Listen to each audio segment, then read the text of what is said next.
Hello, fellow cyborgs. I got new spectacles, a cold from the airport, and read a lot of books this spring. In the upcoming weeks, there will probably be some more sporadic filming and uploading schedules. On Tuesdays, there may be a poetry video for you. On Friday, you will always get a video from me, and on Sunday, there may be Pajama Sunday videos. But in the days that I had not previously mentioned, then there may be pop-up videos from me, because at the moment, I'm unemployed, and I thought what better way to spend my time than filming videos for you and talking about books rather than getting my life sorted out. So be on the lookout for that. Also, in spring, I participated in 3 readathons, the genreathon, the authorathon, and the book buddyathon. I will link my wrap-ups for those down below because I talk about the, I think, 15 or 16 books that I read for those 3 readathons in those wrap-ups, and I'm not going to go into great detail about all of those things here. Also, there are 2 5-star books that I just wanted to mention that already have reviewed videos up, so I'm not going to be talking about them today. I'm gonna just keep stumbling over myself. It's the cold medicine, whatever. And those are A Tale for the Time Being, which you can find in my 3 Diaries review video. I will have that link down below, and Cloud Atlas, which you can find in its own solitary review video. I will also link that down below. As I said, I gave both of those 5 stars. Cloud Atlas, I think I'm going to be rereading for the rest of my life. It was just so impressive, and I loved it so much. So if you have any interest in hearing about those amazing books, then please check out those reviews. Okay, so let's get actually started with the books that you haven't yet heard about that I read in spring that I want to talk about. This is Thunder and Lightning, Weather Past, Present, and Future by Lauren Redness. This is about the weather and different cultures, religion, war, all sorts of interesting things about our natural world, and then the things that humans have also added to it that it's been researched really well, it flows really well, and illustrated very well. Chapter 1 is about chaos, which is talking about when a flood floods a cemetery and the bodies are uprooted. Then we go into cold, which is talking about this small community called Svalbard, which is this island off of Iceland, I think. People just go there to work for 10 years and then bring their money back, and how they survive in this really hostile climate. Then there's a chapter on rain where they talk about the rainforest and how researchers go to this rainforest, and there's just peak times during the rainy season where they have to study every single organism they want to study, because otherwise they're just kind of hiding and in hibernation. Then there's chapters on fog, wind, heat, sky, dominion, war, profit, pleasure, and forecasting, the last one being about the Farmer's Almanac. This floats between talking about types of weather to places to live, to things that humans do, even talking about how architects are trying to rebuild the site around Mecca so that there's ventilation, because it can get like over 100 degrees just from body heat, and all of the people at Mecca who've done their pilgrimage there, their religious pilgrimage, and how they want to make that site a more bearable place for the people who want to be there to be there. I read this and I was like, oh my gosh, my dad, he's not a reader, but this is up his alley. Weather, interesting facts, the illustrations, sometimes they're heavily illustrated pages, sometimes it's a mix between text and illustration. I just was like, my dad needs this. So I ordered a copy from Amazon and I shipped it to him, and I said, I want you to read this, I think you'll like it, but if you don't like it, don't worry about it. I'll just take this copy, no big deal. So he read it and he really loved it. And so when I came home in May, he showed me the copy that I sent him and how he had taped the little note that I gave him in there. And I was like, okay, I'm so glad he liked it, but then I don't get that book, darn. And then like 30 minutes later, he says, Amanda, did I show you the Thunder and Lightning book? And I kind of like rolled my eyes internally. I was just like, oh, here comes Dad and his forgetfulness. Yes, like 20 minutes ago, you showed me this book. And then he opens it up and it's inscribed to me. So he bought a second copy to me, and it says, Dearest Amanda, happy 26th birthday. I'm sorry I couldn't celebrate it with you. All my love, Dad. My birthday hasn't happened yet, but he couldn't wait his little 12-year-old pants to give this to me for my birthday. So anyway, he did a double blind and totally knew that I would just be like, oh, Dad, you and your almost dementia. This is fabulous. If you are at all interested, I'm not being very coherent today. It's the cold medicine. But if you liked the look of the illustrations I showed you, if you want to learn about some interesting little tidbits about the natural world you hadn't heard before, but without like super detail, but enough just to wet your whistle and get you interested, needed in the world around you, I highly, highly recommend Thunder and Lightning. It's fantabulous. The next book I want to talk to you about is The Arrival by Sean Tan. This has been doing the rounds on BookTube. I think Kitty G recommended it to Mercedes, who then talked about it, and then Jen Campbell read it and talked about it, and everyone's been giving it 5 stars. I too have given this 5 stars because it is so well deserved. So as you may have heard, this is a silent picture book, which means that there is no text. The story is told all through pictures, which means that pretty much the only thing is the title and the author's name, which would inhibit anyone and everyone from enjoying this story. And that also means that the story is slightly different for every single person who reads it, because you insert the details. Without words, this story comes across so well. So this is a story about immigration. And I was an immigrant to Canada when I went up here for university, and then I stayed to work. And I moved from the States to Canada, but I still don't know where to buy underwear. I still don't really know what Canadian Tire is actually there to sell you. I still don't know. This immigration story takes place in a second world, but kind of like 1940s dress and stuff. The world that he arrives to is much different from ours. Really fantastical and whimsical and alien, but so beautiful to look at with the illustrations. Different animals, different food, different ways to get around. This character is completely disoriented. The illustrations are beautiful, and the world in here is beautiful. And the story is just, I connected with it on an immigrant level, even though I'm not going to be staying in Canada for much longer. This was just wonderful. I read this from a library edition and then immediately went out and bought my own copy, because it's just one of those books that I'm going to treasure forever and always. And I think this is also a book that every human should read. Like, this is something that I would thrust into everyone's hands. I know it's a bit hyped right now, but it's well deserved. And if you at all are interested in reading The Arrival or looking at The Arrival, experiencing The Arrival, I really, really suggest that you go and try to find a copy from your library or buy one for yourself. It's highly deserving all the praise that it's getting, and it's stolen my heart. This is Finding Winnie, the true story of the world's most famous bear by Lindsay Mattick, illustrated by Sophie Blackall. This was a gift from my dad. He actually thought it wasn't going to be a picture book, but then it turned out to be a picture book, and that's all right. And this is the story of the bear who inspired Winnie the Pooh, which is a beloved children's story by A.A. Milne, as you may know. This is the story of the bear Winnie, who became the kind of mascot of a Canadian regiment of soldiers during World War I, and then eventually found its way to a zoo before the fighting got really bad, where Christopher Robin and A.A. Milne then met the bear, which then prompted the stories of Winnie the Pooh. So this is set out with the author telling her son this story, because the author and her son are descendants of the soldier who adopted the bear. Unfortunately, they pop up in the margins of the story pretty constantly. Like, there they are there while she's talking about him being a farmer. And so I thought that this was kind of like the author wanted to write this book for her son because this story was important to their family. And maybe she should have just done that and not published it, because the fact that this is the author's story and the author's son's story permeates the entire story and kind of alienates the reader, because it's like, oh, you're letting me in on this story, which is part of your family heritage, but it's definitely your story, so it can't be my story. You know, I didn't really like that. I thought that it made the reader not feel special, so I didn't really like that. And also the illustrations were okay. I didn't hate them, but I really did not like how the mom and son kept popping in. It's like, either tell a story or write your family's history, but maybe don't publish that under the guise that it's a story for the masses. But apart from that gripe, I found that the story of the bear Winnie was really interesting, and it was fun to see some of the pictures of him and the historical pictures from this author's family at the back, to be like, oh my gosh, this actually did happen.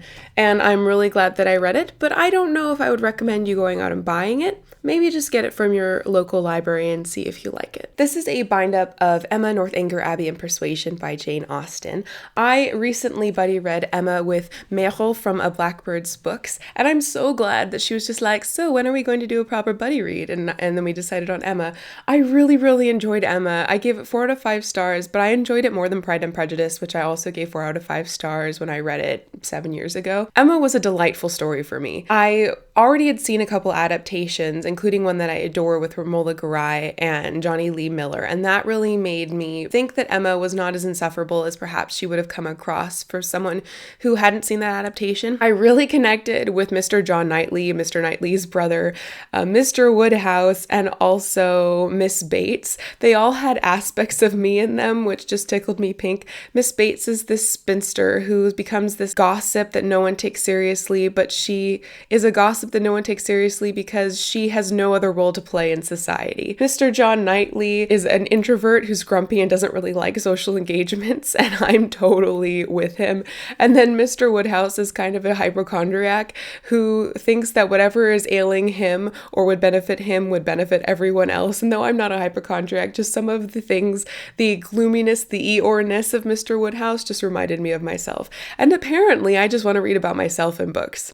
But anyway, I really, really enjoyed Emma, and I had a lot of fun getting to know Mero a little bit better, and I look forward to reading the rest of the books in this bind-up. I've already read Northanger Abbey, so I just have Persuasion left, and then I still need to read Mansfield Park and Sense and Sensibility at some point. So I'm hoping that I will read those by 2018, because I would love to have all of Austen's main novels under my belt. But Emma was just so enjoyable, and I really enjoyed it way more than I thought I was going to. But right now, it's my top Austen. This is The Robber Bride by Margaret Atwood. I read this with my best friend in real life. It took us about a month and a half to read just based on like schedule conflicts and stuff. I started reading this and thought it was a 5-star book. Like the first 50 pages or so, I was amazed. This just was amazing. It was wonderful. But then as the novel progressed, it dropped down to 3 stars. I know that reading this book over a month and a half did it a disservice. I don't normally like reading books over a long period of time because then it feels like they're what's making it be a slow read rather than my schedule, meaning that I'm just not picking it up. But also I found that I didn't particularly like this world that we were in. It was like 1980s and 1990s Toronto. So this is a story about 3 friends and Xenia. Xenia has screwed them over at one point in their lives, and they have become friends by bonding over the fact that Xenia is a horrible person. Xenia dies before this book opens up, but then she suddenly is back to life.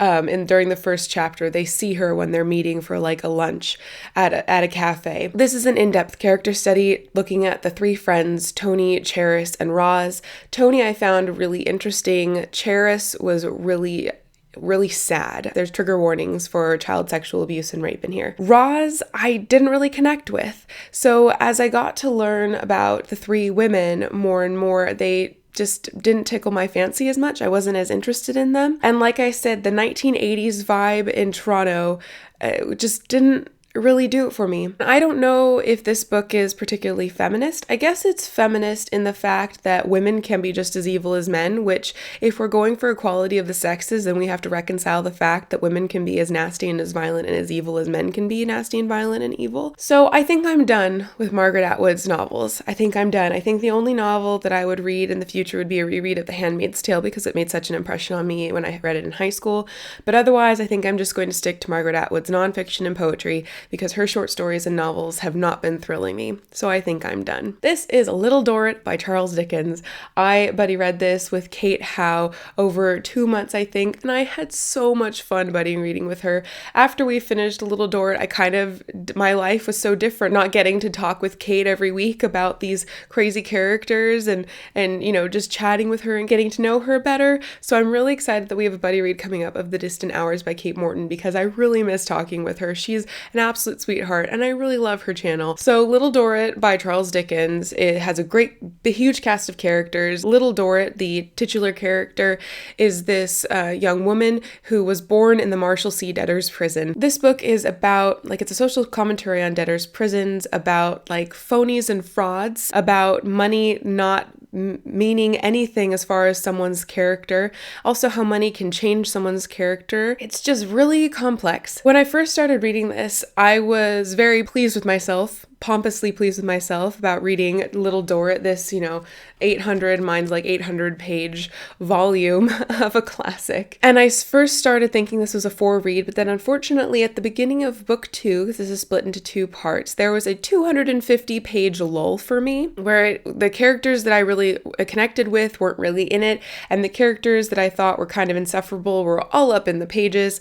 So because of that 250 page lull, I had to drop this down to 3 out of 5 stars. But I am very, very proud of myself for having read this. I'm so glad that this book let me get to know Kate Howe better, and I will be looking forward to continuing on with the Our Mutual Friend buddy read. I'm behind on that one right now, but I'm going to be catching up sometime soon.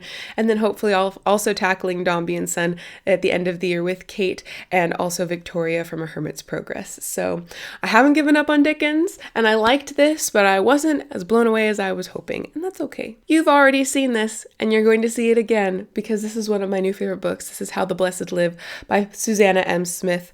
This is a story about Lucy, who has moved to Vancouver from the East Coast of Canada and hasn't told her family where she is. She's left behind a father and a twin brother. I loved this so much. This gave me a pretty big book hangover. I haven't had a book hangover like this. I can't remember the last time I did. This mixes poetry with prose, and it's just something that you need to experience for yourself if it all interests you. There is a theme of Osiris and Isis as a myth. There's a fairy tale theme in here. There's Canada, there's twins, there's art and family and death and grief. There's so much packed in here to these 170 or so pages. And I was just completely taken aback. I didn't expect so much power to be in here. Trigger warnings for gore, bloody gore, but not necessarily violence. And there's also a couple sex scenes in here. There's also a questionable sex scene in here, which I can't go into detail about. So if you're at all not, then maybe not this. But if those things don't really bother you, I mean, they're not over the top. It didn't really bother me, and I've got a very weak stomach for some of that stuff. So pick this up if you can find a copy. I'm so sorry. The copies are scarce now. But this is one of my new favorite books, and this has really made me reconsider what a book can be and what it can do in such a short amount of time. Loved this so much. Thank you, Mercedes, for making me buy this. Well, you didn't make me, but you inspired me to, and I thank you. I also read Frankenstein by Mary Shelley for my personal book club, and I'm really glad that I got to this, because I have been meaning to get to Frankenstein and Dracula every autumn for the past 4 years, and it's just not happened. I gave this 3 out of 5 stars. I found the narrative of Victor Frankenstein to be completely insufferable. Overflowery wording, pompous attitude. I really, really, really, really, really, really, really didn't like Victor Frankenstein. I found him insufferable, and he completely externalized all blame that was on him, but then put blame on himself that wasn't his to bear. It was just, he didn't have his shit together. Excuse my foul language. So this was a 2-star read for me until we got to the very end, and it kind of ends with the monster. I really liked the monster. This ending bumped it up from a 2 to a 3-star for me, but overall I wasn't super impressed. I also thought that there's a narrative in here from the monster's point of view, and just the way that it was written, it wasn't believable for me. The language that was used when he was trying to describe these things that he should have no knowledge of, but then he sometimes he has the vocabulary for things, and sometimes he didn't have the vocabulary for things. And I just thought that section needed to be worked on, as far as how much into his mind that doesn't know language are you going to delve when you're explaining how he learned about the world around him. There were just too many inconsistencies in that section for me, even though I really enjoyed learning about the monster. So in any case, I'm glad I read Frankenstein. I wish that I had enjoyed it more, because at the moment I'm reading Romantic Outlaws, which is a biography of Mary Shelley and Mary Wollstonecraft, who was Mary Shelley's mother, and I really like the sound of Mary Shelley, and I wish I would have liked her work a bit better, but this was only a 3-star for me, unfortunately. This is Somewhere Beneath Those Waves by Sarah Minette. This was also a 3 stars for me. I was hoping to give this more. So this is a short story collection with fantasy element stories. There's one that's about transvestite prostitute, Second World, Wild Wild West sort of idea. There was one story about catching trains into like a fae world, and the train's only stopping for mortals who are blessed with some sort of artistic genius. There was also a story about like a Victorian seance and ghosts and stuff. There was also even a short story about mermaids. But for me, the stories varied in length a lot. Some stories were like 1 or 2 pages and others were, 20 pages. And I generally like short story collections whose stories are all of a similar length. This is going to sound awful, but I don't know how to describe it any way better.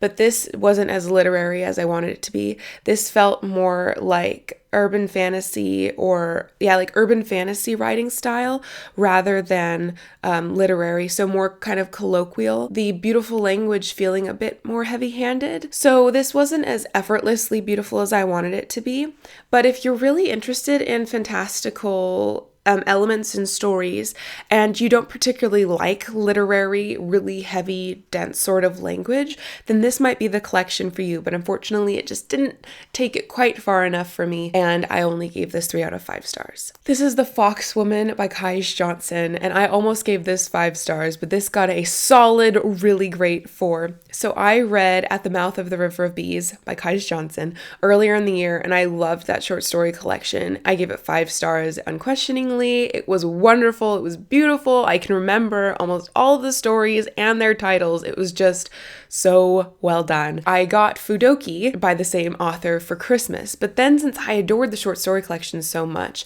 I wanted to read The Foxwoman before I read Fudoki, because Foxwoman is book 1 and Fudoki is book 2 in a feudal Japan fantasy sort of series that Kais Johnson is working on, or maybe it's just a trilogy, but the 3rd one's not out yet. I didn't want to miss anything by reading them out of order. This was just really excellent. If anyone is interested in reading fiction about Japan, I would recommend this and A Tale for the Time Being by Ruth Ozeki. So the only reason why this didn't get 5 out of 5 stars is that it is based off of a short story in her collection At the Mouth of the River Bees called Fox Magic, and this stuck too close to that original short story. I wanted it to deviate a little bit more. This is pretty much that short story fleshed out. It's fleshed out beautifully and wonderfully, and I really, really enjoyed it, but I did want it to deviate more from that short story. So that's why I couldn't give it the 5 stars. But if it had ended a little bit differently or just played around with things a little bit more, this would have been another 5-star Kais Johnson read.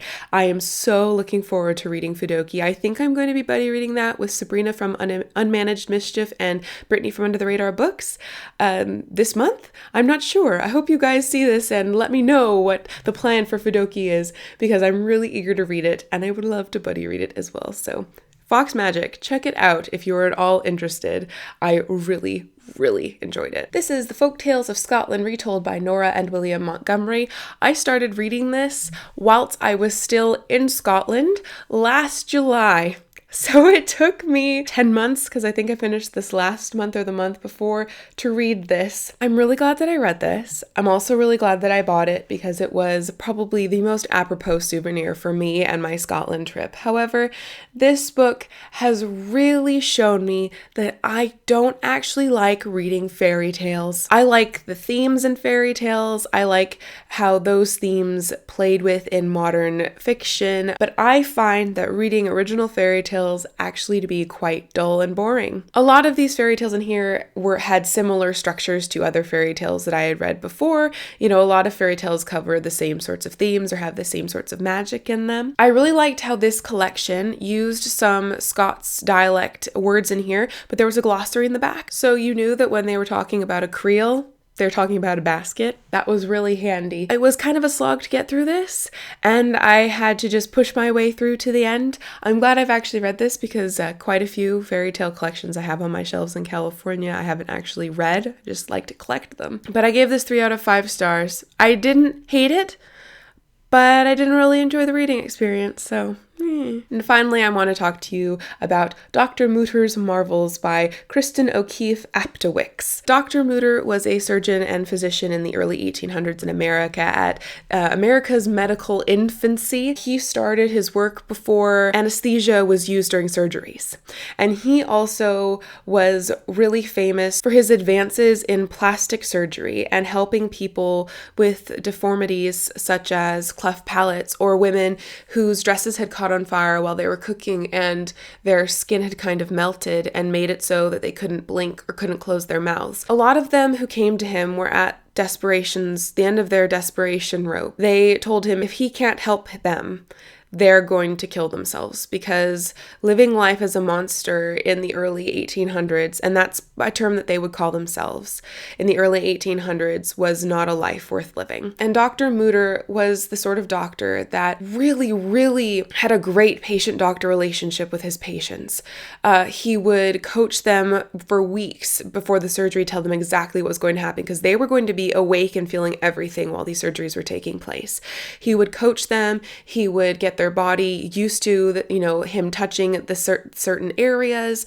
He would make sure that they were okay during the surgery. He was a super fast, efficient surgeon, so he just wanted them to be under the least amount of pain as possible. And he's also the one at the medical school who pushed to have a recovery clinic attached to the school, so that these people who were having these surgeries done for free, so that the students could witness them for education's purposes, they would have aftercare to make sure that these surgeries did not get infected and that they were, taken care of properly. He was just amazing. But the thing that we maybe note about Dr. Muller today is the Muller Museum, which is a museum of his anatomical and medical specimens that he collected all throughout his time as being a doctor. And it is a museum that you can go visit. I think it's in Philadelphia, Pennsylvania. And I've been interested in visiting that museum, but after reading this, I was even more interested to see that museum. This was a really great blend of a biography that went into just enough detail for you, but not too much to overload, about Dr. Muller, but also about early American medicine too. There were some kind of gruesome descriptions of the surgeries, and gruesome only because you knew that the patient was awake during this. I mean, it wasn't gratuitous, but there were some moments where I was just like, okay, I gotta put the book down, because it's a mind F thinking about these surgeries that people had to undergo with no anesthesia, completely conscious. So if you're super squeamish, don't recommend, but if you are at all interested in early American medicine or just early medicine in general, I'm sure that it evolved similarly in various Western areas, or learning about the awesome man Dr. Muller, who I would have loved to have been my general physician, then I highly recommend you pick up Dr. Muller's Marvels by Kristen O'Keefe Aptowicks. Fun fact, Aptowicks is first and foremost a poet, and I think that knowing how to play with language really helped this be an effortless nonfiction read. So these are the highlights that I shared with you today about that I read in spring. Can I do words today? Don't think so. I hope you enjoyed hearing about all the things, not all of them, but a lot of the things that I read in spring. Please go check out the videos that I've linked down below if you haven't already and you're interested in what I'll talk about in those videos. I hope you look forward to the extra content you'll be getting from me whilst I remain unemployed. Hopefully it will be good content, entertaining content, and more frequent than you have been used to previously. Also, totally forgot to talk about this at the beginning, but the poll, the 2,000 subscriber celebration poll. So about 100 of you voted, good job, and over 70 of you wanted the book review week extravaganza. So that will be coming to you sometime soon. I'm going to start filming that this week.